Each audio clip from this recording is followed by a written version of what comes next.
Most people just want to be given an answer without an explanation. You seem curious? I would love to go into this research paper. This research paper actually kind of shut down agonist superset training because they did a pilot study where they found that using the 70% of 1 rep max guideline, participants were not able to complete at least 50% of the volume in the second set of each pair of exercises. Basically, when doing this style of training, the muscle is so fatigued that they cannot complete a proper amount of volume to elicit a hypertrophic response.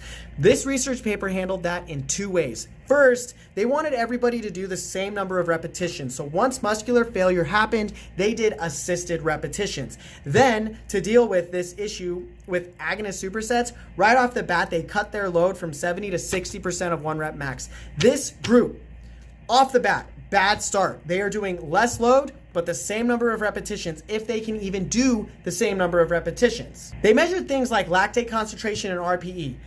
Both of those were the same in the agonist superset as the reciprocal superset, which again, the reciprocal superset did more volume. I actually call a reciprocal superset an antagonist superset. Some people just call it a superset. Keep that nomenclature clear. The number of assisted repetitions was not as high for the agonist superset, and that's simply because they did less load. The final conclusion of this research paper was the lower volume completed when using a traditional methodology compared with the reciprocal supersets could be explained by the greater restoration between exercises of the same musculature in the last methodology.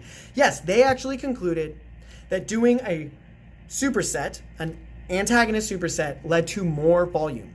I think I just found a typo in this paper. It says our results are in disagreement with Paz and Miranda, who found that participants were able to perform a greater number of repetitions after completing a set of antagonist muscular exercises. Both of these conclude the same thing. I don't know why this says they're in disagreement. These 2 papers are in agreement.